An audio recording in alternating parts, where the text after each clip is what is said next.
Hello, everyone. Elizabeth Talbot here from Jesus 101.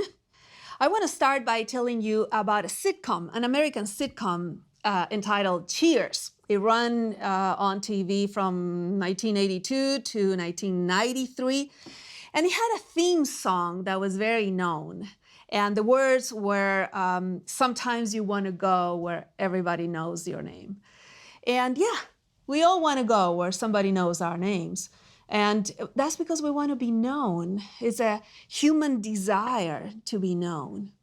Well, today we are starting a series on the Gospel of Luke. And one of the emphasis of Luke is that God knows each one of us individually, each unique individual. He knows us and he values us. And Luke has that emphasis. And as a matter of fact, let me start by reading you a verse from Luke. Luke chapter 12, verses 6 and 7. It says, "Are not 5 sparrows sold for 2 cents? Yet not one of them is forgotten before God.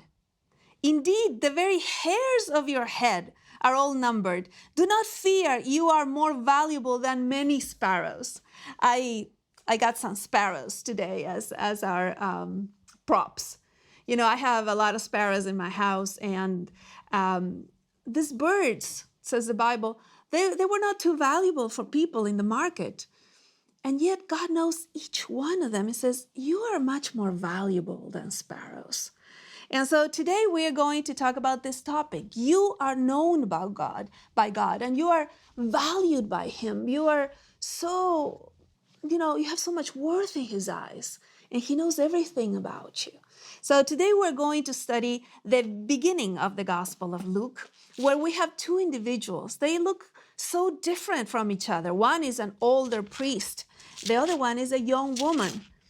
And yet God knows both of them intimately. So let's start in Luke chapter 1, verse 5. "In the days of Herod, king of Judea, there was a priest named Zacharias of the division of Abijah, and he had a wife from the daughters of Aaron, and her name was Elizabeth." Happened to have the same name as I do. He was a priest. And it's interesting because we are told in the next verse, they were both righteous in the sight of God, walking blamelessly in all the commandments and requirements of the Lord. So not only were they of priestly descent, but they were doing everything they could to do the right thing. And yet they had an unfulfilled desire. Maybe you're there today. They wanted children and they couldn't have children. In that culture, not to be able to have children was a big problem. It felt like a curse from God. And we're told in verse 7, they had no child because Elizabeth was barren and they were both advanced in years. So not only did they have an unfulfilled desire, but now they're advanced in years and their unfulfilled desire has become an impossibility. So one day he is called to serve in the temple. Most priests got this opportunity once in a lifetime. So he goes from the city where they lived. I actually visited that city. And it's some ways from Jerusalem, to Jerusalem in the temple to serve. While he is serving, he gets an incredible sight. He sees an angel that comes to visit him. And I'm going to read it for you, verse 11. "While he's serving at the temple," Luke 1:11, "an angel of the Lord appeared to him standing to the right of the altar of incense. Zacharias was troubled. He didn't know why the angel was there. And the angel said, 'Do not be afraid, Zacharias, for your petition has been heard, and your wife Elizabeth will bear you a son, and you will give him the name John.'" See, the angel knew exactly where Zacharias was. He wasn't in his town. He wasn't in his house. The angel knew where to find him. He was in the temple. But also he knew the desires of his heart. And the angel said, "Your petition has been heard." Which petition? Well, obviously, Zacharias would be asking for Israel, for the petition of the Redeemer that they were expecting. But maybe, his heart, that desire to have a child was still there. And the truth is, both things were going to be fulfilled at the same time because he was going to have a miracle child who would be the forerunner to the Messiah. But the part that I want to emphasize is right there on verse 13. The angel said to him, Do not be afraid, Zacharias. I love the fact that he called him by name. The angel didn't say, hey, you over there, what's your name? No, he said, you, Zacharias. He knew exactly who Zacharias was. He knew the desires of his heart. He knew everything. Remember that if he knows every sparrow, of course he knows you. You're valuable. You're so much more valuable than sparrows. Well, then there's another story on verse 26 of the same chapter. This time is a young girl named Mary. Verse 26, in the 6 months after these things, the angel Gabriel was sent from God to a city in Galilee called Nazareth. Everything, the area, God knew what it was called. The city, he knew what it was called. And he knew exactly where Mary lived. And the angel came to her. She was a virgin engaged to a man whose name was Joseph, of the descendants of David, which was the royal line. And verse 28, and coming in, he said to her, greetings, favored one. She also is wondering, what is this about?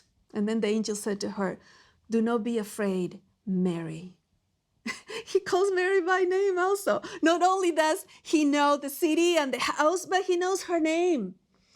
And you have found favor with God. And then he says, you will bear a son, you will conceive and bear a son, and you shall name him Jesus. He will be great and will be called the Son of the Most High, and he will reign over the house of Jacob forever.